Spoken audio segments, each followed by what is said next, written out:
벽수선언의 묘봉입니다. 지난번에 우리는 지혜안이 어떠한 것인지를 공부를 해보았습니다. 여기에서 우리가 함부로 이것이 지혜안이다, 이것이 일체법이다 결론을 내리게 되면 다음에 우리는 나무 대비 관세음을 칭송할 까닭이 없습니다. 그런데 우리는 여기서 계속해서 나무 대비 관세음을 칭송을 합니다. 왜 할까? 나무 대비 관세음을 칭송하는 것은 내 자신 자성을 성품 속에서 스스로 밝혀보면서 스스로 되돌리기 때문입니다. 보고 되돌리는 힘이 없으면 서원이 없으며, 서원이 없으면 관세음보살이 존재하지 않습니다. 이 관세음보살은 내 자신을 스스로 긍휼히 보는 그러한 관세음보살입니다.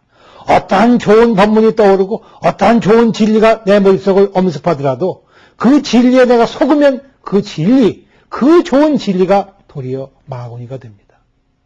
한번 내가 알았다 생각하고 깨우쳤다 생각하고 이게 참으로 인간을 구제하는 중대한 진리라고 믿게 되면 그 믿음은 올바른 믿음이 아니라 곧장 삿된 믿음이 돼서 우리 자신을 죽이고 내 자신 죽는 것은 또 고사하고 남도 죽이게 됩니다. 남의 멱살을 끌어잡아 당겨서 지옥의 불길로 끌고 들어가게 됩니다. 제 자신을 구하지 못하는 것도 원통하고 억울한 일인데 하물며 남에게까지 그런 피해를 입힐 수는 도저히 없는 것입니다. 인간이 그 선량한 마음을 이렇게 삿되고 악하게 쓰는 것은 너무나도 끔찍한 일입니다. 우리가 앞서서 인간에게 있어서 벌어질 수 있는 가장 크나큰 죄악이 무엇인가? 그것은 다름 아닌 미증, 위증이라고 하였습니다. 미처 깨우친 바도 없으면서 깨우친 척하고 이야기하는 것이라고 했습니다. 여기에서 이미 지혜의 눈이라고 하는 것이 따로 있는 것이 아닌 줄을 분명히 보았으면 어서 빨리 관세음보살에게 귀의를 해서 무엇이 진정한 눈인지 스스로 살펴보아야 할 것입니다. 스스로 묻고 살펴보는 가운데, 스스로 돌이켜 묻는 가운데에 관세음보살이 푸떡 출현하십니다. 한 번 1년 초초한 마음으로 관세음보살을 부르니 정각이 멀지 않았도다 한 것은 이와 같은 얘기입니다. 그 다음에 온화속도, 일체중도 똑같은 이치입니다. 일체 중생을 곧바로 구제하고자 하나이다, 건지고자 하나이다 하였으니 일체중이 어디에 있습니까? 모든 중생이 다 어리석고 미혹해서 스스로 이타지옥하기를 마치 여반장이라 손바닥 뒤집듯이 한다 하였으니 이것이 도대체 누구의 일인가? 멍청하니 사람들이 스스로 생각하기를 나는 아닌데 저 사람이 중생이다.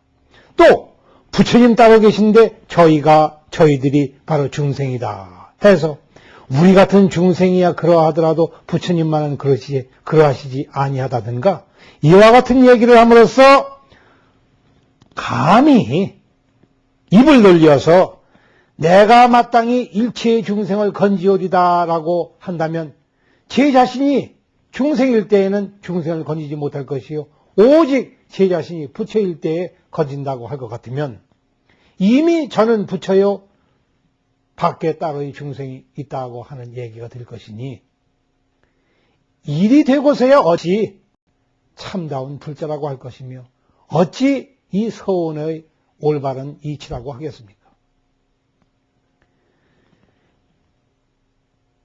일체의 중생을 건지고자 하나이다 할 때에 그 일체의 중생을 네가 어디서 보았는가? 중생이 따로 없다고 할 것 같으면 도대체 중생이 무엇이길래 중생을 건진다고 하였던가? 무엇을 건진다는 말인가? 육조 스님은 여기에 대하여 명쾌하게 답변하십니다. 자심중생 서원들아, 내 내 마음의 중생을 제 스스로 건지고자 하나이다 하였으니 어찌하여 이 부처인 몸에 중생이 들어오게 되었는가? 본래 부처와 중생은 저 물과 바다와의 관계와 같아서 산에 있을 때에는 개울물이요, 시냇물이요, 강물이지만 바다에 들어가면 다 한 맛이라. 전혀 짠 기운이 없던 강물이 일단 바다에 들어가면 바닷물이 돼서 이제는 강물이 그곳에 없습니다. 우리 중생이 스스로 중생이라고 이름을 부를 줄 못합니다. 우리가 중생이라고 하자마자 이미 부처는 태어나셨습니다.